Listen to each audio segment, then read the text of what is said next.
السلام علیکم ورحمۃ اللہ وبرکاتہ. نحمده ونصلی علی رسولہ الکریم اما بعد فاعوذ باللہ من الشیطان الرجیم بسم اللہ الرحمن الرحیم رب اشرح لی صدری ویسر لی امری واحلل عقدۃ من لسانی یفقهوا قولی. کل جو کچھ پڑھا تھا اس کے بارے میں کیا کیا، عمل کیا کیا، سوچا کیا. انہوں نے اپنی کزنز کو پاکستان میں فون کیا. آپ کو پتہ ہے اس پر ایک حدیث بھی ہے کہ صلہ رحمی کرو خواہ سلام کے ذریعے. بعض اوقات ہم کچھ بھی نہیں کسی کے لیے کر سکتے، ایک کال اور اس کے پیچھے کوئی مفاد نہیں، کوئی مقصد نہیں، کچھ نہیں، صرف سلام، دعا، بس یاد کرنا. دو لوگوں کے درمیان صلح کرانے کی کوشش کی، جو نماز، روزے، زکوٰۃ، خیرات سے بڑھ کر نیکی.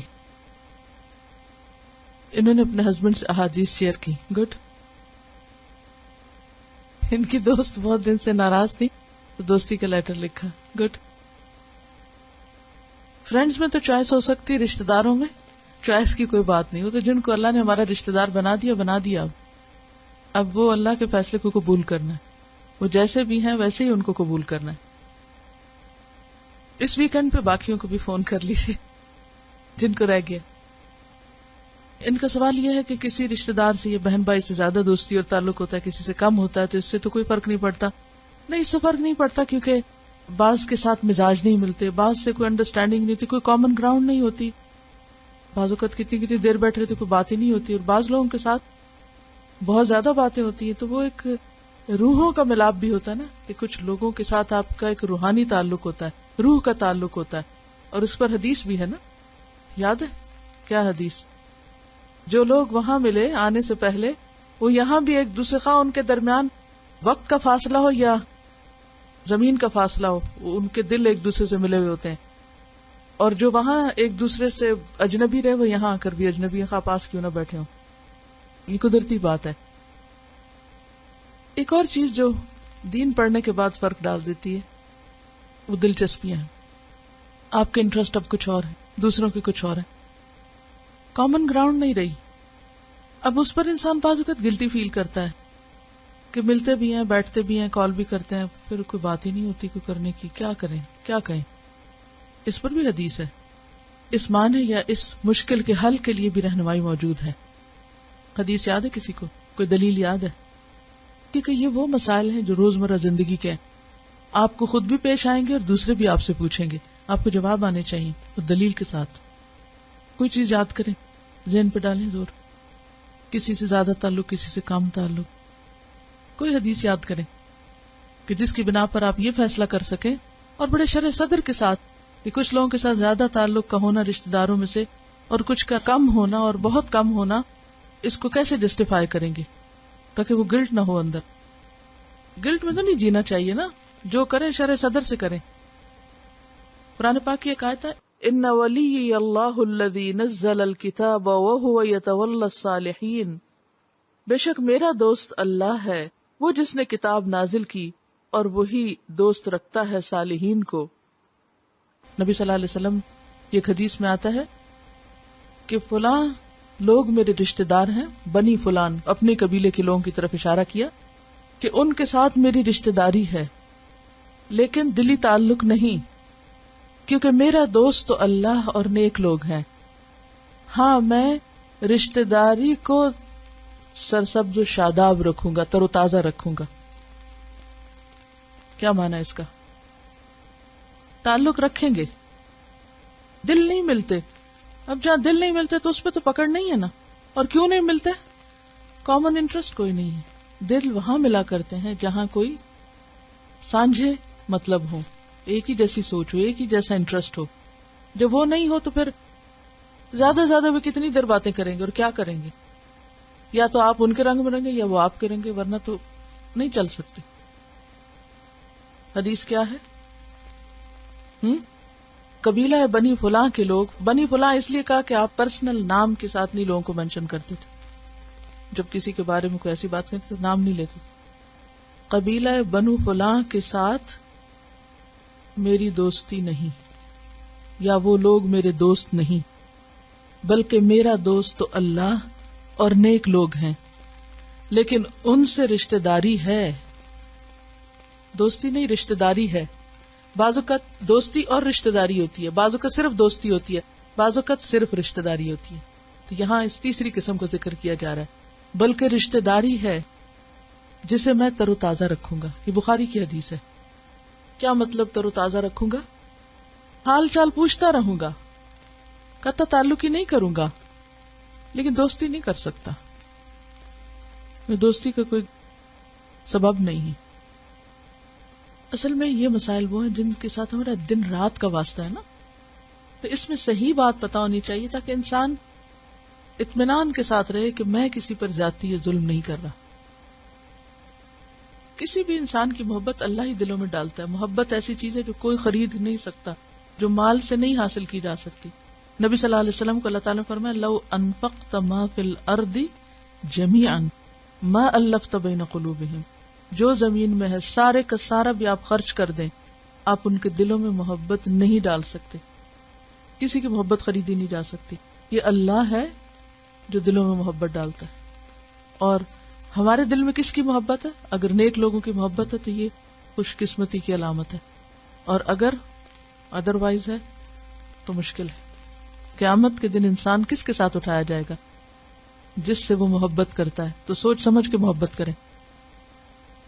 چلیے، عن ابی ہریرہ رضی اللہ عنہ انہ قال سمعت رسول اللہ صلی اللہ علیہ وسلم یقول من سرہ ان یبسط له فی رزقہ وان ینسأ له فی اثرہ فلیصل رحمہ، رواہ البخاری کتاب الادب۔ سیدنا ابو ہریرہ رضی اللہ عنہ نے بیان کیا کہ میں نے رسول اللہ صلی اللہ علیہ وسلم سے سنا، اللہ کے رسول صلی اللہ علیہ وسلم نے فرمایا کہ جسے پسند ہے کہ اس کی روزی میں فراخی ہو اور اس کی عمر دراز کی جائے تو چاہیے کہ وہ صلہ رحمی کیا کرے۔ لفظی وضاحت، ان ابی ہریرہ، ابو ہریرہ رضی اللہ عنہ سے روایت ہے، انہ بے شک انہوں نے، قال کہا، سمعت میں نے سنا ہے، رسول اللہ صلی اللہ علیہ وسلم کو، یقول آپ فرماتے تھے، من جس کو، سرہ خوش کرے اس کو، سرہ یسر سرور اسی سے، اور سین رے اس کا مادہ ہے، اور سر بھی اسی سے۔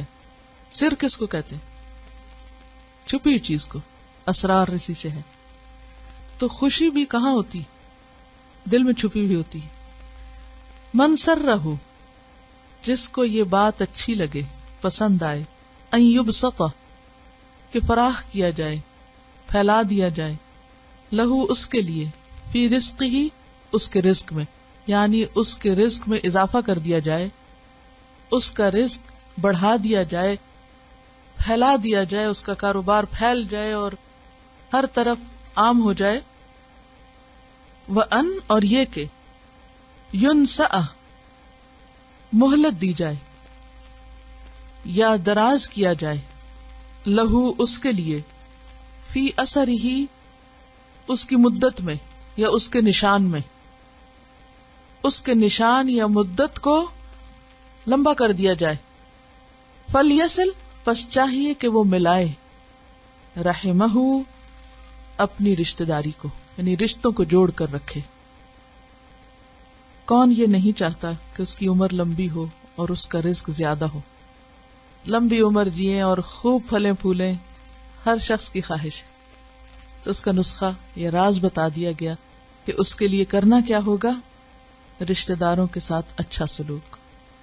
گویا رشتوں کو جوڑنا پلٹ کر انسان کے اپنے ہی فائدے کے لیے ہے، اس کا انسٹنٹ ریوارڈ دنیا میں ملتا ہے۔ تو اسی طرح وہ نیکی جس کا اجر آخرت کے علاوہ انسان کو دنیا میں بھی ملتا ہے، دنیاوی نعمتوں کی شکل میں، وہ نیکی صلہ رحمی کی نیکی ہے۔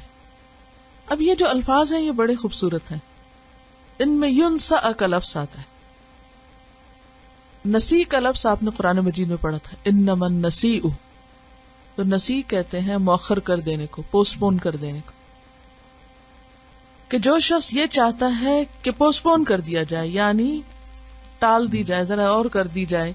اور اثر کہتے ہیں مدت کو. اس کی مدت میں ڈھیل دے دی جائے، اس کی مہلت زیادہ کر دی جائے. کس کی مہلت؟ دنیا میں رہنے کی، یعنی دنیا میں کام کرنے کی، نیکی کرنے کی، جینے کی مہلت زیادہ ہو جائے. کیونکہ بعض اوقات ایسا ہوتا ہے نا کہ انسان نے بہت کچھ سوچ رکھا ہوتا ہے، بہت سے منصوبے، بہت سی پلاننگز، بہت سی چیزیں ہوتی ہیں، لیکن اس کو مہلت نہیں ملتی. اب میں سے ہر شخص وقت کی کمی کا شکار ہے. کرنا تو میں بہت کچھ چاہتا ہوں، لیکن کیا کروں؟ وقت نہیں. اور پھر یہ بھی فکر رہتی ہے بڑھاپا بھی آ رہا ہے اور ہر طرف کمزوری چھا رہی ہے اور بات بھول بھی جاتی ہے اور پتہ نہیں کب دنیا سے رخصتی کا وقت آ جائے، تو یہ سب کچھ کب ہوگا، کیسے ہوگا. ایک فکر رہتی ہے نا انسان کو، ہر ایک کو رہتی ہے، چاہے کوئی جوان ہو چاہے کوئی بوڑھا ہو. یہ سب کے ساتھ فکر اور غم ہے، کیونکہ موت تو سر پہ منڈلا رہی ہے نا ہر ایک کے. ابھی حال ہی میں ہماری ایک اسٹوڈنٹ کی ڈیتھ ہوئی ہے. عجیب سی میرے دل میں تکلیف ہے. ایک تو یہ کہ ہمارے ساتھ اس سفر میں شامل رہی تعلیم القرآن کورس کے، پھر یہ کہ فوراً جا کے وہاں پر جہاں سعودی عرب میں گئی وہاں اپنی کلاسز شروع کی، لوگوں کو اکٹھا کرنا، بتانا، کتنے سارے لوگوں کو فیض پہنچا رہی تھی. خود اپنی زندگی میں پورا خاندان گواہ کہ اس کی اپنی زندگی میں اتنی تبدیلی آئی اور بہت سے اور لوگوں کی زندگیوں میں تبدیلی لانے کا باعث ہے. ایسا شخص کتنا قیمتی ہوتا ہے جو لوگوں کے نفع کا ہوتا ہے. لیکن اجل لکھی ہوئی ہے نا. اب کیا ہوا؟ ایکسیڈنٹ ہوا، آن دا اسپاٹ فوت ہو گئی، وہیں دفن کر دی گئی اور بچے اور شوہر یہاں لائے گئے. کیا دنیا میں ہمیں اپنے بچوں اور شوہر سے جدائی گوارا ہے، برداشت ہوتی ہے؟ اور وہ بھی سعودی عرب سے سیریا جا رہی، تو سیریا کی کسی سٹی میں راستے میں ایکسیڈنٹ ہوا. لا تدری نفس بأی ارض تموت، کوئی نہیں جانتا کون کس زمین پہ جا کے مرے گا، کہاں دفن کر دیا جائے گا، تنہا چھوڑ دیا جائے گا. کیونکہ وہ سارا راستہ میں نے دیکھا ہوا، میں نے اس راستے پہ ٹریول کیا ہوا ہے. یعنی وہ امیجنیشن میں مجھے وہ زمینیں اور وہ سڑکیں اور وہ سارا وہ روڈ آتا ہے، تو میں سوچتی ہوں کہ وہیں کہیں دفن کر دی گئی اور ہزاروں میل دور بچے اور شوہر. اللہ کی شان بے نیاز ہے نا. اور اتنا جذبہ اور اتنا شوق میں نے بہت کم لوگوں میں دیکھا کچھ کرنے کا. تو میں اس کی جگہ اپنے آپ کو رکھ کے دیکھتی ہوں کہ اگر وہاں میں ہوتی تو کیا کیا میری سوچیں اور کیا کیا خیالات. کیونکہ عموماً یہ ہوتا نا قرآن پڑھ کے جو ہمارے سب کے دلوں میں ایک جذبے اللہ کے فضل سے ہیں، تو ہم سفر بھی کر رہے ہو، ٹریول کر رہے ہو، گھر میں ہو، فیملی میں ہو، بچوں میں ہو، ہمارا دل دماغ کہاں چلتا رہتا ہے؟ کہیں اور ہی چل رہا ہوتا ہے، یہ کرنا یہ کرنا یہ کرنا. لیکن کہاں سٹاپ لگ جائے، یو نیور نو. کیسی جدائیاں پڑ جائیں، یو ڈونٹ نو. تو یہ زندگی اور موت کی حقیقت جو بہت تلخ حقیقت ہے، اور ہم میں سے کسی کو کسی وقت بھی نہیں بھولنی چاہیے. اور ہم میں سے کوئی بھی انڈسپینسیبل نہیں ہے، نہ اللہ ہم میں سے کسی کا محتاج ہے کہ اس کے بغیر یہ کام نہیں چلنا، اور پتہ نہیں کتنے لوگ اس کے لیے روئیں گے تو لہٰذا اس کو یہیں چھوڑ دیا جائے دنیا میں. کسی کو بھی نہیں. تو بات یہ ہے کہ جینے کی تمنا ہر ایک کے اندر ہے، اور اس کے ساتھ ساتھ اچھی طرح جینے کی.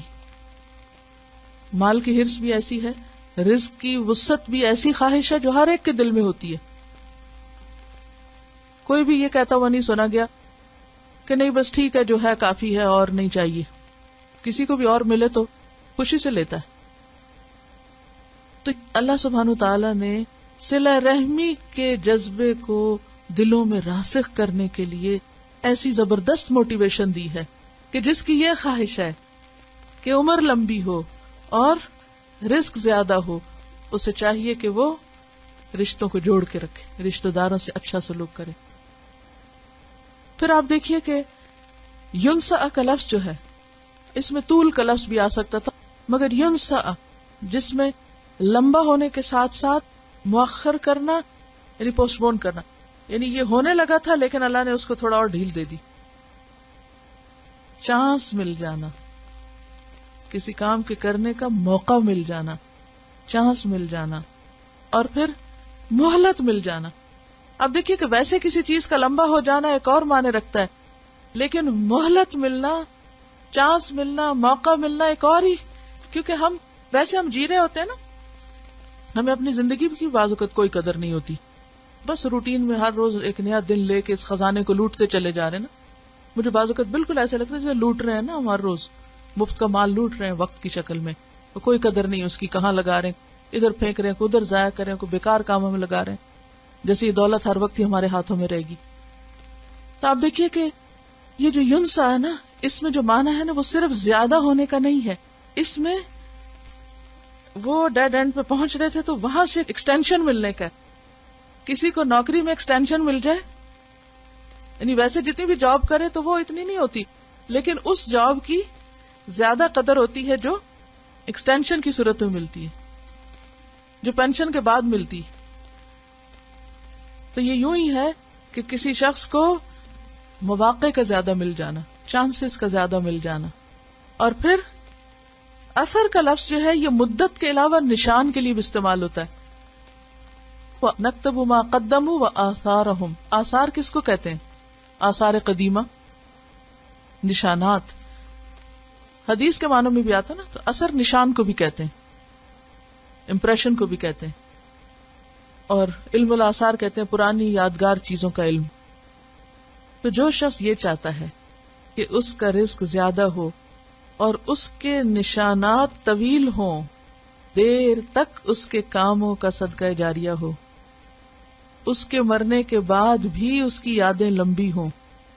یعنی ایک معنی تو یہ کہ لٹرلی زندگی کی مہلت زیادہ ہو جائے, اور دوسرا یہ کہ خود تھوڑا سا بھی کر کے مر گیا ہے, چلا گیا ہے, لیکن اپنے پیچھے ایسے کام کر کے چھوڑ گیا ہے کہ عمر کے قلیل ہونے سے بھی زیادہ فرق نہیں پڑا, کیونکہ کام اس نے اتنے اچھے کیے کہ اس کے بعد نسلوں نے اس کو یاد رکھا کہ فلاں ہمیں یہ دے گیا تھا, یا ہمارا یہ بھلا کر گیا, یا ہمیں یہ سکھا گیا, یا ہمارے لیے آسانی پیدا کر گیا, یہ کام کرا گیا ہمارے لیے.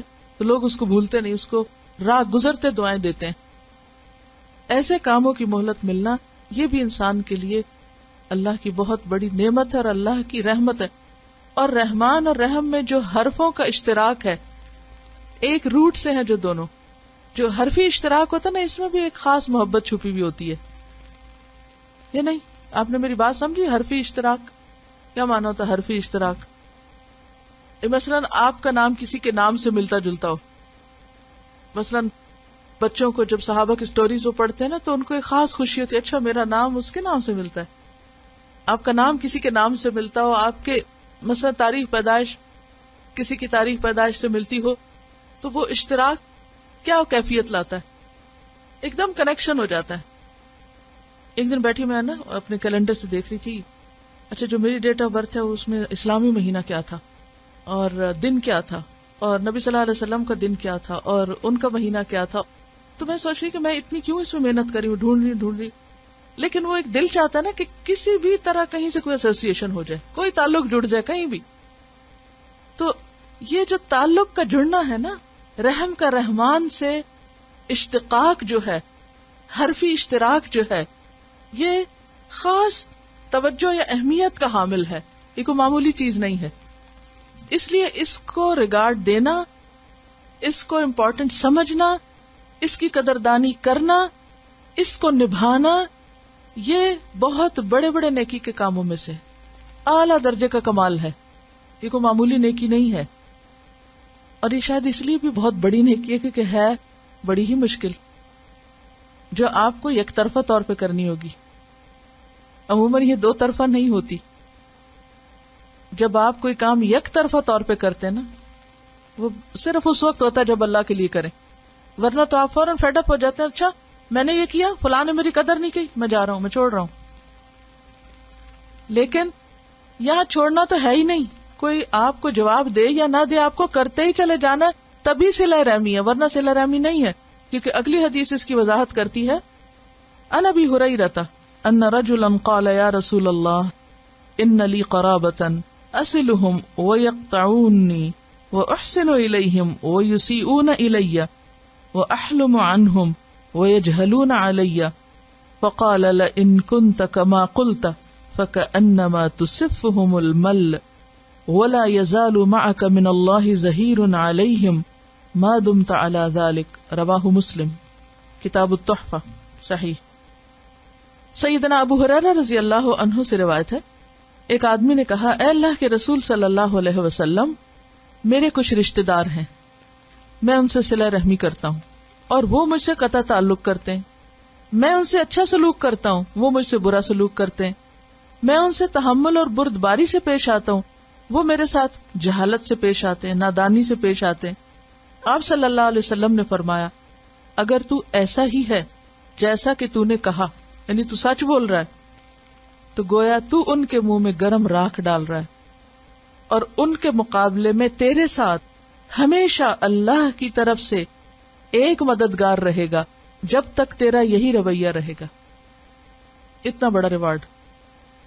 لفظی وضاحت، عن ابی ہریرہ، ابو ہریرہ رضی اللہ عنہ سے روایت ہے، ان رجلا، بے شک ایک شخص، قال، اس نے کہا، عرض کیا، یا رسول اللہ، اے اللہ کے رسول صلی اللہ علیہ وسلم، ان بے شک لی، میرے لیے، قرابتن، رشتہ دار ہیں، میرے کچھ قرابت دار ہیں، رشتہ دار ہیں، قریبی لوگ ہیں، اصلہم، میں ان سے جوڑتا ہوں، ویقطعونی، اور وہ مجھ سے کاٹتے ہیں، میں جوڑتا ہوں، میں انہیں کال کرتا ہوں، میں ان کا حال پوچھتا ہوں، میں ان سے صلح کرتا ہوں اور وہ مجھے جواب ہی نہیں دیتے، وَأُحْسِنُ إِلَيْهِمْ، میں ان کے ساتھ احسان کرتا ہوں۔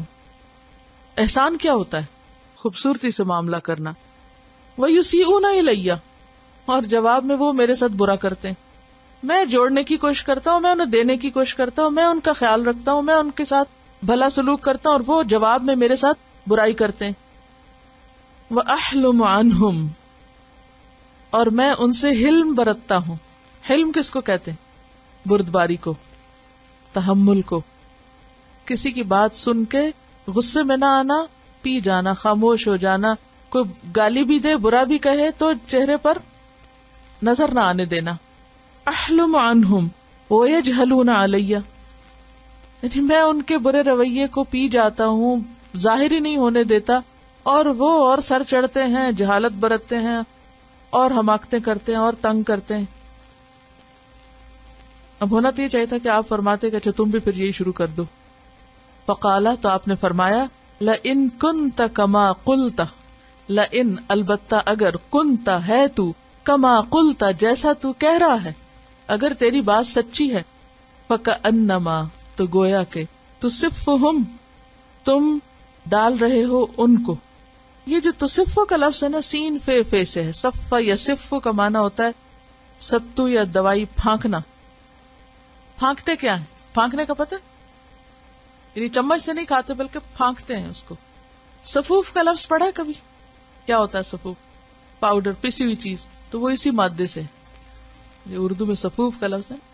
عموماً حکمت کے، طبیب کی جو دوائیاں ہوتی ہیں نا، ان میں ہوتا ہے صفوف، فلاں صفوف، تو پسی ہوئی چیز کو۔ تو راکھ جو ہے، بھوبل کا پتہ ہے؟ بھوبل، بھوبل ہے اس کا معنی، راکھ بھی نہیں ہے، بھوبل۔ اب بھوبل بولے تو سمجھے کون؟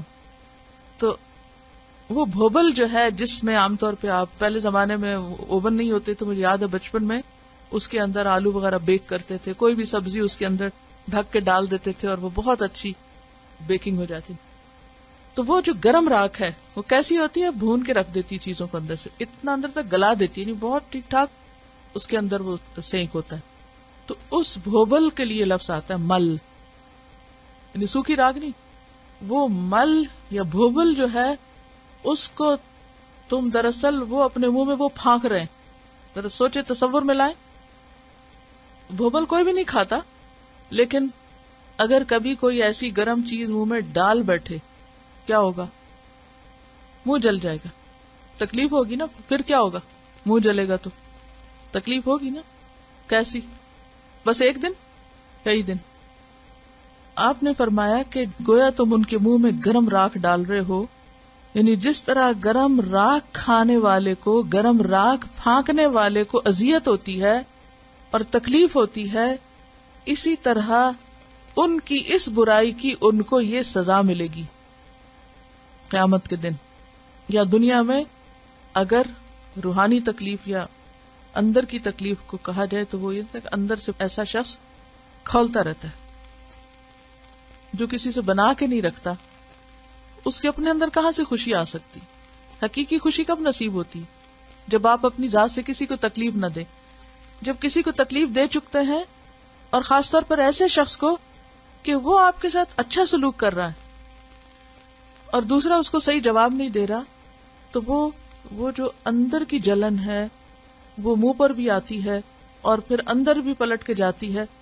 تو وہ جو کرب کی کیفیت ہے، یہ ڈپریشن کی یا غم کی یا غصے کی یا اندر کی کڑن اور جلن، یہ اس کے طرف اشارہ ہے کہ ایسا شخص پھر خود کڑتا رہتا ہے، وہ خوش ہو ہی نہیں سکتا دنیا میں، اور آخرت میں اس کی جزا گرم راکھ کھانا ہوگی.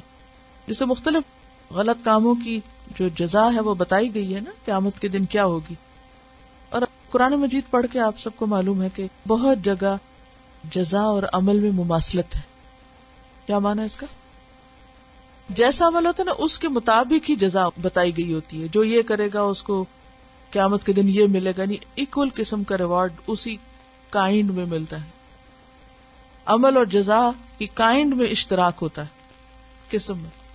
ٹھیک ہے، یعنی ان کا حال تو یہ ہوگا، اور تمہارا حال جو یہ احسان کرے، ولا یزال معک، اور ہمیشہ رہے گا تیرے ساتھ، من اللہ، اللہ کی طرف سے، ظہیرن، ایک مددگار. ہر مشکل وقت میں اللہ تجھے مددگار دے دے گا، یعنی زندگی کے کام آسان ہو جائیں گے. اور یہ مددگار ہمیں دنیا میں بھی چاہیے اور آخرت میں بھی چاہیے نا. یعنی اللہ تعالیٰ تمہاری مدد کا کوئی نہ کوئی ذریعہ بنا دے گا. ولا یزال معک من اللہ ظہیر علیہم، اور خصوصاً ان کے خلاف، یعنی وہ تیرا کچھ نہیں بگاڑ سکیں گے. ما دمت علی ذلک، جب تک کہ تم اس حال پر رہو. ما، جب تک، دمتا، تم رہو گے، علی ذالک، اس حال پر. اگر دیکھا جائے تو حقیقت میں بھی یہی ہوتا ہے. مثلاً دو لوگ ہیں، ایک خاندان کے اندر دو لوگ ہیں، ایک اچھا کرتا ہے، دوسرا جواب ٹھیک نہیں دیتا. یہ جو آس پاس لوگ ہیں نا، مثلا ایک سرکل ہے، یہ ساری برادری ہے سرکل، اس کے اندر دو لوگ ہیں جن کا جھگڑا چل رہا ہے، یہ سارے تماشائی ہیں. ٹھیک ہے، ایک دوسرے پہ زیادتی کر رہا ہے، دوسرا خاموش ہے، وہ جواب میں برا نہیں کرتا، جب موقع ملے اچھا ہی کر دیتا ہے. اب یہ جو سارے آس پاس کے تماشائی ہیں نا، یہ دیکھ رہے ہیں کون زیادتی کرتا ہے. ان کی خاموش ہمدردیاں کس کے ساتھ ہوں گی؟ جس پہ زیادتی ہو رہی. اب کیا ہوگا؟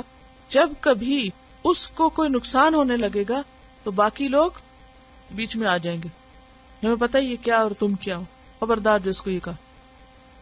مددگار پہنچ جائیں گے، کیونکہ اچھا اخلاق اور حسن سلوک اور صلہ رحمی اور احسان اور تحمل اور جہالت سے پرہیز ایسی خوبیاں ہیں جو لوگوں کے دل اندر سے موہ لیتی ہیں. آپ خاموش حمایتی بنا لیتے ہیں اپنے، اور اس کے خلاف قطع تعلقی، بد اخلاقی، بد زبانی اور بدتمیزی اور یہ ساری چیزیں جو ہیں یہ ایسی خرابیاں ہیں کہ جس کی وجہ سے آپ اپنے دوستوں کو بھی دشمن بنا لیتے ہیں، اپنے بھی پرائے ہو جاتے ہیں، حتیٰ کہ اولاد بھی خلاف ہو جاتی ہے.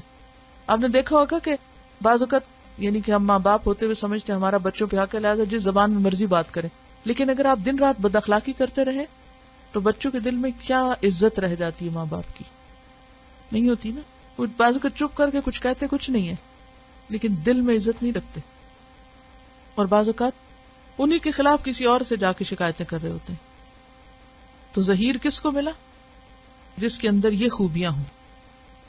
لیکن بات یہ ہے کہ ہمیں اللہ کے یہ وعدے بھول جاتے ہیں، لہٰذا ہم سمجھتے کہ اسی وقت فیصلہ ہو جائے اچھے برے کا، اور اسی وقت ہر چیز کا فیصلہ نہیں ہوا کرتا.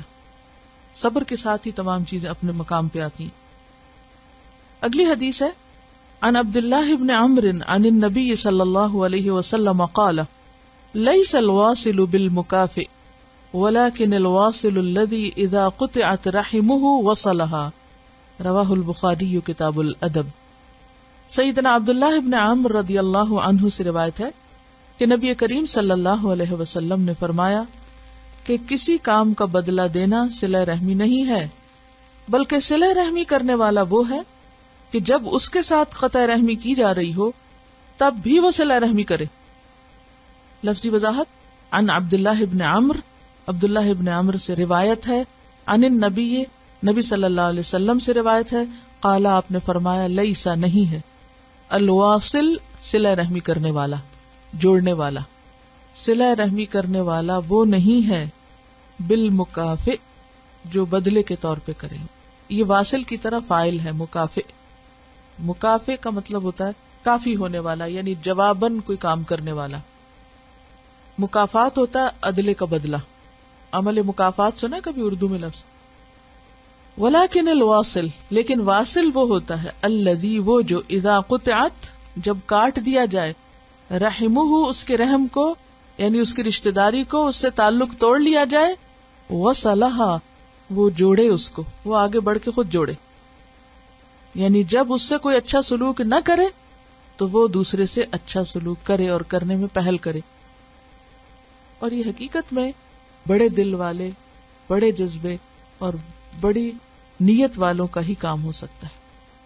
تو گویا خلاصہ کیا ہے کہ بد اخلاقی کے جواب میں حسن اخلاق، قطع رحمی کے جواب میں صلہ رحمی دنیا کا سب سے بڑا اخلاق ہے. یعنی با اخلاق ہونا اعلیٰ کرداری کا نام، اعلیٰ کردار ہونا ہے، اور بد اخلاق ہونا پست کردار ہونا ہے. دیکھیں جو لوگ پرابلم کرتے ہیں نا، اگر ان کو آپ ڈائریکٹ یہ حدیثیں پڑھائیں گے نا، وہ اور ریبیلیس ہوں گے. وہ کہیں گے اچھا، کیونکہ وہ ماننے کو ہی نہیں تیار کہ وہ یہ غلطی کر بھی رہے ہیں، وہ اپنے آپ کو جسٹیفائی کرتے ہیں. تو سب سے پہلے تو ایسا ماحول اور ایسی سوچ بنائیں کہ لوگ یہ سوچنے پہ مجبور ہو جائیں کہ یہ پرسنلی ان کے خلاف کوئی چیز نہیں ہے، یہ انہی کے فائدے کی. تو اس کے لیے ٹرسٹ بلڈ کرنا ضروری ہوتا ہے. جیسے بچے کو اگر آپ پر اعتماد ہے تو آپ اس کو ڈانٹے بھی ڈپٹے جو مرضی کرے، وہ کیا کرے گا؟ ہر چیز کو پازیٹیولی لے گا. جب کسی کا آپ پر اعتماد نہیں نا، تو آپ کی اچھی بات کو بھی وہ شک کی نظر سے دیکھے گا، الٹا دیکھے گا. تو ٹرسٹ بلڈ کرنا بہت ضروری ہوتا ہے اصلاح کے لیے. محض حدیث لکھ کے کسی کو دے دینے سے اصلاح نہیں ہوتی. عموماً ہم یہ غلطی کرتے ہیں تبلیغ میں، جس میں جو غلطی دیکھی، مثلا اگر کسی میں غصہ ہے تو اسے غصہ جانے دو کیسٹ تحفے میں دی، یہ اس کا غصہ بڑھائے گا یا گھٹائے گا؟ بتائیے. بڑھائے گا. کیوں؟ یہ ایسے ہی ہے جیسے کوئی بول رہا تو اسے کہا چپ کرو، کوئی کھا رہا ہو تو اسے کہا مت کھاؤ. انہوں نے کہا کہ حدیث سنانے کی بجائے ہمیں ایسا کردار اور ایسا اخلاق نہیں، ان احادیث پر عمل کر کے دکھا دینا چاہیے، کیونکہ عمل کی زبان بہت بھاری ہوتی ہے بنسبت زبان کے کچھ سنانے اور کرنے. جو حدیث نمبر 187 ہے، اس میں اگر آپ دیکھیے کہ جو شخص آپ کے پاس اپنا مسئلہ لایا تو اس نے نام نہیں بتائے. اس نے کہا ان لی قرابتن، میرے کچھ رشتہ دار ہیں. جنرل ٹرمز میں بات کی، اور مسئلہ اسی طرح بتانا چاہیے اگر کسی سے آپ نے کوئی مشورہ لینا.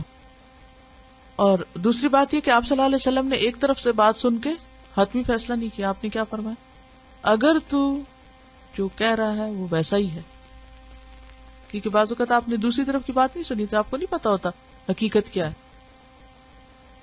یہاں پر جو اس چیپٹر میں ایک اور چیز ہے وہ ہے غیر مسلم یا ایسے لوگوں سے صلہ رحمی کرنا جو دین پر نہ ہو. ان کے ساتھ کیا کیا جائے؟ کیونکہ بعض اوقات ہم بہت ایڈوانٹیج لے جاتے ہیں نا، ان کو کچھ دینا، ان کو وہ تو مسلمان ہی نہیں ہے، یا یہ کہ وہ تو دین پر ہی نہیں ہے تو ان کو تو بس ایک طرف ہی کر دو. نو، ان کے ساتھ بھی صلہ رحمی کا حکم دیا گیا ہے. قرآن پاک میں بہت سی آیات ایسی ہیں کہ جس میں رشتہ داروں کو آت ذی القربى حقہ اور قرابت دار کے حق پر بار بار تاکید کی گئی ہے. اور اس میں یہ نہیں کہا گیا کہ قرابت دار مسلمان ہیں یا نان مسلمز ہیں، یا یہ کہ وہ دین پر ہیں یا بے دین ہیں. اس کی کوئی تخصیص نہیں ہے. دل کے تعلق کا فرق تو ہے، لیکن رشتہ دار ہونے کے ناطے سب رشتہ دار حسن سلوک کے مستحق ہیں. اور اس میں کئی ایک دلائل احادیث میں موجود ہے. مثلا حضرت اسماء کی جو والدہ تھی جو شرک کی حالت میں تھی اور مدینہ آئی تھی تو انہوں نے کچھ مدد مانگی تھی. وہ ذرا مخمصے میں پڑ گئی کہ پتہ نہیں اب یہ مسلمان نہیں ہے تو میں نے کچھ دوں یا نہ دوں. تو انہوں نے نبی صلی اللہ علیہ وسلم سے سوال پوچھوا بھیجا کہ میں کیا کروں. تو آپ نے فرمایا تھا سلی امکی، اپنی اماں کے ساتھ صلہ رحمی کرو. اسی طرح حضرت عمر رضی اللہ تعالیٰ عنہ کو نبی صلی اللہ علیہ وسلم نے تحفے میں ایک جوڑا دیا، یعنی کپڑے دیے. تو انہوں نے اپنے ایک بھائی کو جو کہ شرک کی حالت پر تھے ان کو تحفہ بھجوا دیا. اسی طرح نبی صلی اللہ علیہ وسلم نے بھی فرمایا کہ میرے کچھ رشتہ دار ہیں جن سے میری دوستی نہیں، میرا دوست اللہ اور نیک لوگ ہیں، لیکن میں اس رشتے کو تر و تازہ رکھوں گا، رشتہ داری کو میں شاداب رکھوں گا. ابلھا ببلالھا، اس پر چھڑکاؤ کرتا رہوں گا. اس میں آپ دیکھیے کہ رشتہ داری کو زمین سے تشبیہ دی گئی ہے، یعنی اس زمین کو میں پانی دیتا رہوں گا. اگر زمین کو پانی دیتے رہیں آپ، باغ کو پانی دیتے رہیں آپ، تو کیسا ہوتا ہے؟ سرسبز ہوتا ہے، پھل پھول اگتے ہیں. اور اگر آپ پانی نہ دیں تو کیا ہوتا ہے؟ سوکھ جاتا ہے. پھر کیا ہو جاتا ہے؟ کیا نظر آتا ہے جب باغ سوکھ جائے؟ ویرانہ، کانٹے، ایسی بدمزگی، ایسی بے رونقی، ایسی خرابی کہ جس سے انسان خود ہی متاثر ہوتا ہے. اتنی خوبصورت بات ہے یہ نبی صلی اللہ علیہ وسلم کی کہ میں رشتہ داری کو تر و تازہ رکھوں گا. جیسے زمین کو پانی لگاتا ہوں ایسے ہی رشتوں کو پانی لگاتا رہوں گا. تو بات یہ ہے کہ رشتہ داری کو قائم رکھنا، خواہ وہ مسلمان ہو یا نہ ہو، دونوں طرح ضروری ہے. اور اس میں جو مصر کی مثال کل دی گئی تھی، یعنی قریب تم مصر فتح کرو گے، اور جب فتح کیا گیا تو مصر کو، تو کیا اہل مصر مسلمان تھے؟ نہیں. کہا تم ان کے ساتھ احسان کرنا، کیونکہ ان سے تمہاری ننہالی رشتہ داری بھی ہے اور سسرالی بھی ہے. یعنی پانی دینے کی مثال جو ہے نا یہاں پر، یہ بہت گہری مثال ہے، کیونکہ پانی لا محالہ زمین کو فائدہ ہی پہنچاتا ہے. تو انڈائریکٹلی مانا کیا ہے یہاں، کہ ان کو فائدہ پہنچایا جائے، جس کی وجہ سے وہ شاداب ہوں، سرسبز ہوں، پھلیں پھولیں. اور ویسے بھی ان جنرل صلہ رحمی کا مطلب اس کا منیمم درجہ سلام ضرور ہے. جیسے وہ حدیث میں آتا ہے نا کہ بلو ارحامکم ولو بالسلام، مسند بزار کی حدیث ہے کہ رشتہ داریوں کو جوڑ کے رکھو، خاص صرف سلام ہی کیوں نہ ہو. لیکن پانی دینا جو ہے یہ اس سے آگے کی بات ہے. پانی دراصل نفع مند چیز ہے، بابرکت چیز ہے، یعنی فائدہ پہنچاؤ. اور فائدہ پہنچانے میں جیسے پہلے بھی بات ہوئی تھی کہ مختلف طریقوں سے محبت، خیرخواہی کے علاوہ مال خرچ کرنا. مال خرچ کرنا جو ہے یہ رشتہ داری کو قائم کرنے کے لیے بے حد ضروری ہے. اور اس میں بھی قرآن پاک کی بہت سی آیات موجود ہیں. مثلا ایک جگہ پر آتا ہے یسألونک ماذا ينفقون قل ما انفقتم من خیر فللوالدین والاقربین، جو بھی تم خرچ کرو تو والدین اور اقربین پر، والیتامی والمساکین وابن السبیل وما تفعلوا من خیر فإن اللہ بہ علیم. ایک اور جگہ پر آتا ہے وآت المال علی حبہ ذوی القربى. ڈائریکٹ شروع ہی کس سے ہو رہا ہے؟ اور یہاں بھی آپ دیکھیے خاموش، اس میں مطلب ہے علی حبہ ذوی القربى، کیونکہ جب تک علی حبہ ہی نہیں ہوگا تو ذوی القربى کو آپ نہیں دے سکتے. اللہ ہی کی خاطر دیا جا سکتا ہے، اور ایسوں کو جو جواب نہ دینے والے ہوں. والیتامی والمساکین وابن السبیل والسائلین وفی الرقاب، یہ سورۃ البقرہ کی آیت ہے. اور نبی صلی اللہ علیہ وسلم نے صحابہ کرام کو اپنے رشتہ داروں پہ خرچ کرنے کا جو حکم دیا، لن تنالوا البر میں، وہ واقعہ آپ کو یاد ہوگا اس آیت کی تفسیر میں، کہ حضرت ابو طلحہ نے جب یہ آیت سنی تو انہوں نے اپنا جو بیرحا کا باغ تھا وہ پیش کیا کہ اللہ کے رسول صلی اللہ علیہ وسلم یہ میرا محبوب ترین باغ ہے. اور وہ باغ تھا جس میں میٹھے پانی کا چشمہ تھا، نبی صلی اللہ علیہ وسلم اکثر وہاں جایا کرتے تھے. تو وہ جب لے آئے تو آپ صلی اللہ علیہ وسلم نے کیا فرمایا کہ تم اسے اپنے رشتہ داروں میں تقسیم کر دو. انہوں نے اس کو اپنے چچا زاد بھائیوں میں تقسیم کیا. اب چچا زاد بھائیوں کا رشتہ عموماً ایسا رشتہ ہوتا ہے کہ جس میں کچھ نہ کچھ جالسیز بعض اوقات اور ایسی فیلنگز آ جاتی ہیں، کیونکہ عموماً جو خالہ زاد ہوتے ہیں نا وہ نسبتاً قریب ہوتے ہیں چچا زاد کے، کیونکہ ماں جو ہوتی ہے نا وہ جوڑتی ہے نا، تو وہ اپنے بہن بھائیوں سے تو جوڑتی رہتی ہے، لیکن اگر تھوڑی سی بھی شوہر سے کمی بیشی ہے تو وہ اس کے بہن بھائیوں کی طرف میلان کم رکھتی. قدرتی طور پہ مالک تو خاتون خانہ ہی ہوتی ہیں، رشتوں کے جوڑنے اور توڑنے والی بھی، کیونکہ بچے زیادہ تر کس کے ساتھ ہوتے ہیں؟ ماں کے ساتھ ہی ہوتے ہیں نا. وہی بتا رہی ہوتی ہے کہ کون تمہارا کیا لگتا ہے، کیسا ہے، کون اچھا نہیں، اچھے برے کی پہچان بھی. باپ کے پاس عموماً اتنا وقت نہیں ہوتا، اور باپ باتیں بھی تو کم کرتے ہیں نا بچوں کے ساتھ. اسی لیے شاید اللہ نے بولنے کی خوبی جو ہے وہ عورت کو دی ہے، زیادہ باتیں کرنے کا شوق بھی، کیونکہ بچوں کی تربیت ہو نہیں سکتی اس کے بغیر کہ آپ ان کے ساتھ کمیونیکیٹ کریں. کمیونیکیشن سے ایک دوسرے کے خیالات کا پتہ چلتا رہتا ہے، اور بعض اوقات جب خاموشی ہوتی ہے تو کوئی وجہ نہ بھی تو انسان سمجھتا ہے شاید کوئی ناراض ہے ہم سے. چھوٹی موٹی بول چال سے واقعی وہ تر و تازہ اور شاداب رہتے ہیں تعلقات، اور باغ ہرا بھرا رہتا ہے. تو آپ صلی اللہ علیہ وسلم نے رشتہ داروں کو دینے کا دوہرا اجر بتایا آپ نے فرمایا صدقۃ علی المسکین صدقہ، مسکین پہ خرچ کرنا صرف صدقہ ہے. وہی علی ذی الرحم سنتان، اور رشتہ دار پہ دوہرا اجر ہے، صدقہ و صلہ. تو اس سے کیا پتہ چلتا ہے کہ پانی دینے میں صرف سلام دعا یا صرف باتیں ہی کافی نہیں، بلکہ حقیقی معنوں میں فائدہ پہنچانا، فیض پہنچانا ضروری ہے، ضروریات کا پورا کرنا ضروری ہے.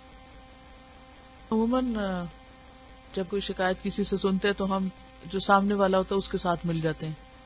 ہم کہتے ہیں ہاں واقعی تم ٹھیک کہہ رہے ہو، فلاں تو ہے بہت خراب، اور کوئی ضرورت نہیں ایسے لوگوں سے ملنے کی، اور تم بالکل ٹھیک کر رہے ہو. تو یہ مشورہ اچھا تھا کہ چلو اگر وہ نہیں کرتے تو تم کر لو، تم کرو گے تو وہ بھی کریں گے.